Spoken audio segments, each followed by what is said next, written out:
Hello everyone, this is Crota coming at you and giving you game 1 in a series between Infi versus Hopestar. Infi spawning as the teal human player on the top right hand side of Snowdrop. Meanwhile, Hopestar has spawned as the purple Undead. Human versus Undead in this 1v1 matchup. Looking forward to casting these games for you as things now get underway. Couple of things to note. I am starting to get blue screens of death on my main casting computer, which means I will most likely start campaigning for a little bit of a fundraiser to just try and build a new computer. I really don't get that much money from streaming everything, considering the extra internet and all the other bills. I think I actually get paid about maybe $2 an hour, but then again, this is for fun, and it also allows me to work on my public speaking skills and just being able to describe, and it also breaks up the monotony of the day from working from home for me, as it is a little bit of a relaxer for all, well, maybe 3,000-4,000 of you guys, 20,000 if I'm lucky, that actually watch this video. Now, let's go ahead and take a look at what's going down here, as it is going to be an Archmage versus most likely a Death Knight. Now, you can see that the Archmage was trained up just a little bit faster because of that speed build. Infi most likely gonna start militia creeping out, and the question is, where exactly is he gonna try and militia creep? The barracks just now got started, and that means that you will not have any footmen with him whatsoever as he tries to creep. Now, what is most likely going to happen is he's going to come down to this Goblin Merchant Shop. No, not the Goblin Merchant Shop. Instead, going after this 335 creep camp, this Satire creep camp here. And this is a rather difficult creep camp to take out. The reason being is because of that curse. That curse does cause your attacks to miss pretty significantly, and there is a significant amount of damage coming in from these guys, 23 to 27. That is rather high. As you see, there goes that unit there. Infi, making sure to not give any free experience, quickly takes down that water elemental, as he is now sitting at almost level 2. Coming back around, you can see the Death Knight is charging on up here. Make sure that there is nothing going on at the 6222 creep camp, as the Archmage now going after that one particular easy pickings there, and now the Archmage is going to start fighting back. Will Hopestar be able to get some easy experience? Yes, he will. He does use another Death Coil, though. And this is actually one of those questionable things sometimes. Sometimes you wonder, hey, is it really worth it to try and Death Coil this early in the game? And for Hopestar, this actually makes a lot of sense. You can see that he's not training that many ghouls at all. He's now going into Crypt Fiends, and he really needs to put pressure onto that Death Knight. By being able to get a Death Coil off, being able to steal a little bit of experience, he is gonna come back a bit stronger, even though he is getting pushed around right now. He is hoping to apply more pressure. As you see, another Rod of Necromancy charge will be used. Poor Seal, turning into 2 human skeletons. Not quite sure how that works, but then again, I don't quite understand the... Oh, was that a steal? I believe it was. The Death Knight actually got a little bit of experience right there, and now he may try and go after this Null Overseer. The Null Overseer is very low on hit points, and the Death Knight, no, does not get it. The Archmage had positioned himself just perfectly so that all of the units attacked at the same time. That was important. If the Death Knight tried to get a Death Coil off and the units were a little bit staggered in their attack, what would end up happening is that the Death Knight's Death Coil would be on its way in. Alright, Skeletal Minion gonna get taken down. As you see, another Peasant getting taken down there. Peasants are getting taken out by Infi Skeletal Minions are getting taken out by Infi as well, as the Death Knight now going after a handful of these Peasants. Alright, so a Peasant looks like it will get taken down here, as the Footmen are now going after the Crypt Fiend. Death Knight does have another Rod of Necromancy, as the backpack upgrade was picked up by the Crypt Fiend. And now that poor Archmage sitting at level 3 is going to try and pull the rest of the units away, as Infi, being very gutsy, now sets up an expansion. All right. Crypt Fiend on the way back here. Meanwhile, Death Knight gonna rush on in. Is he gonna be able to get an easy kill? No, he is not. He is actually pushed out just far enough and now gonna go after this peasant here. All right, it looks like that peasant is gonna end up getting taken down. Are we gonna see a Death Coil? Yes, Death Coil level 2 as the Death Knight now looking rather happy of himself, able to move around slightly faster and get the job done. Meanwhile, Crypt Fiend chasing after the Death Knight. Death Knight dangerously low on hit points, but doesn't have much to really worry about, as the Death Knight did already use that earlier Death Coil on that peasant. Because of that, not going to have enough mana, and mana management is always very important. That Death Knight did miss a Death Coil earlier trying to steal a creep, and he probably wishes he had that 75 mana back. Alright, let's go ahead and take a look at this. Crypt Fiend taking a lot of damage. No Death Coil coming in from the Death Knight. Death Knight is actually going to be in a world of hurt if that Crypt Fiend goes down, as the Crypt Fiends are rather expensive. Naga Sea Witch, however, coming back around with those cold arrows, as we are looking at this Crypt Fiend now able to back off at 117 hit points.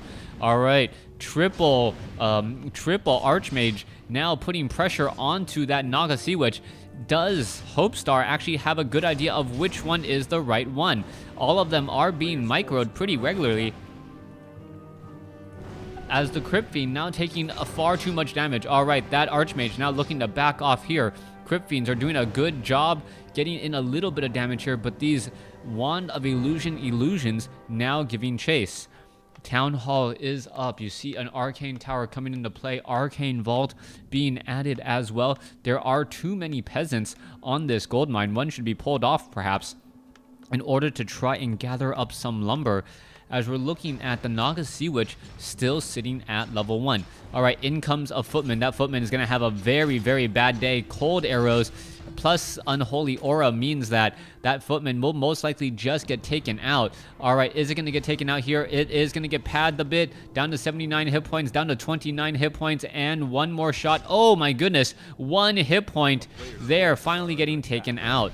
Alright, Arcane Tower easily cleaning up some skeletal minions. No real... Oh, wait, no, what was that? Going straight after the weakest peasants, and one more peasant is all that is left there. Meanwhile, the Footman with the Fen gonna be able to handle these Crypt Fiends, as Hopestar's opportunity to attack is slowly closing.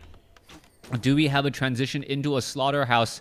Yes, we do. The slaughterhouse is already training up obsidian statues. We are going into a black citadel, and we are going to need destroyers to really handle the amount of footmen and heavy armor units we see here. There goes another unit there. Obsidian statue is now nearby. He's going to be able to heal, or it is going to be able to heal this group of Crypt Fiends without any problems.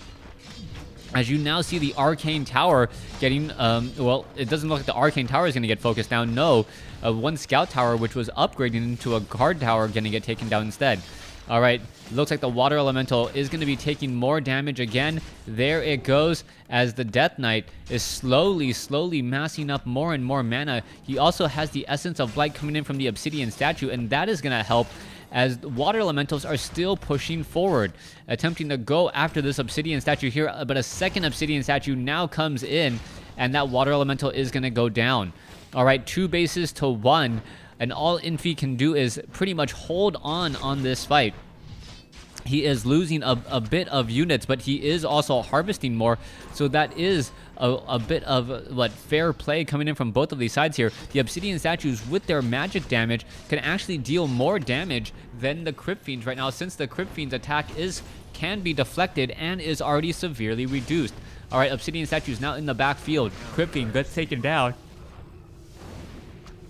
as the Death Knight now on the move here. Alright, Death Knight's taking a bit of mana, or losing a bit of mana once more. It looks like a Footman will get taken down. There it goes, as the Death Knight is still in a little bit of trouble. Alright, are we going to see perhaps enough damage? The Obsidian Statue is now looking to back away. The Death Knight is all right here, getting in some free shots, and all this Obsidian Statue is doing is just walking away at high speed, and able to do exactly that. Footman now coming over to chase the second Obsidian Statue up. Second Obsidian Statue taking a fair bit of damage, but the Death Knight getting in a free number of kills so far could spell problems once more.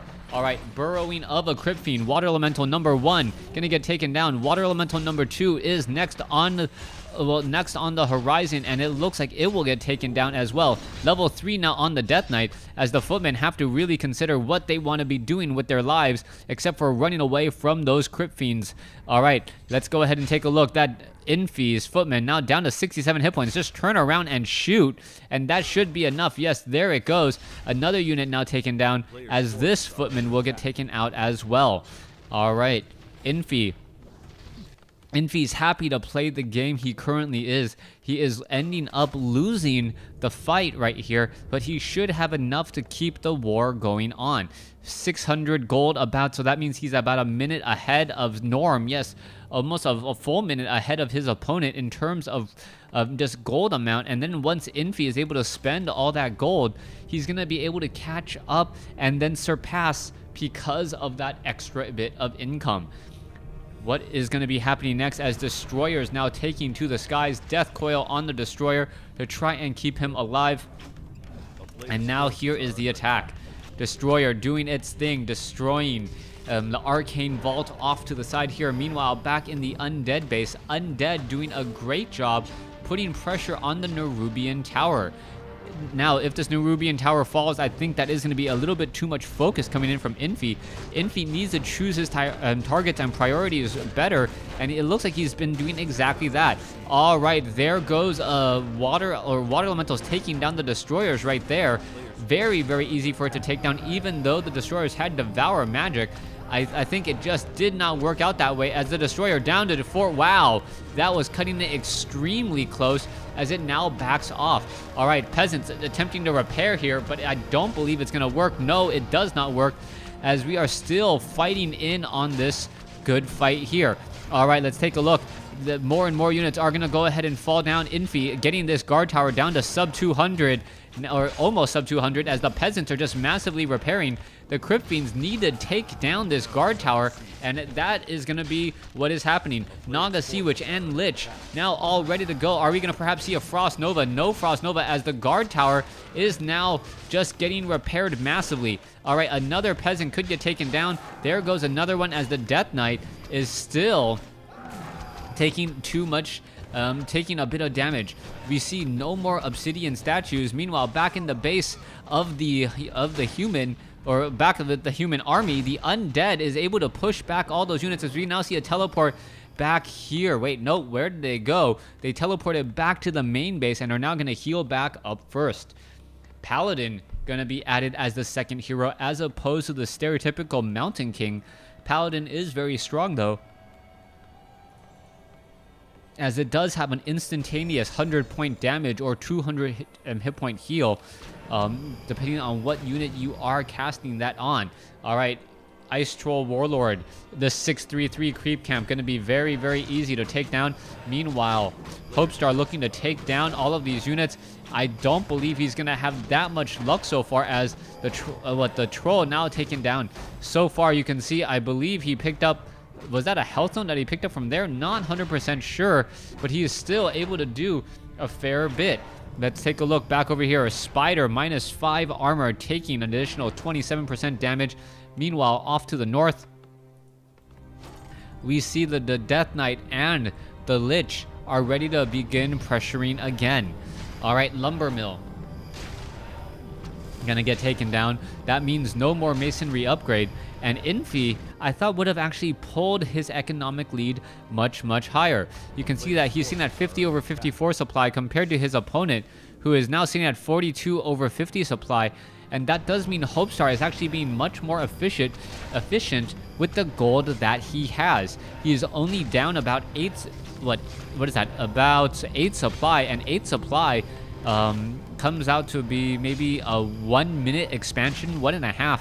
Yes, I do know that the Town Hall and the Guard Towers do take a bit of gold as an investment, but I would have thought that Infi has just more cash flow to be able to handle these long drawn out fights. Back down over here, Mountain King now being added. Mountain King seen at level 2, Paladin seen at level 1, so the Paladin was the third hero earlier. Archmage and Mountain King now wandering about again, as we're looking at the Crypt Fiends perhaps attempting to take down some of these guard towers. Guard towers are in perfect position. In the back, unreachable by those Crypt Fiends for the most part. Meanwhile, a couple of quick damages from those flying gyrocopters or flying machines.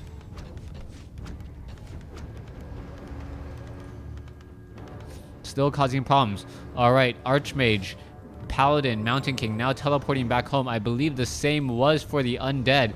Yes, Undead did teleport back home as well, as the Lich is looking to clear out a relatively high level creep camp.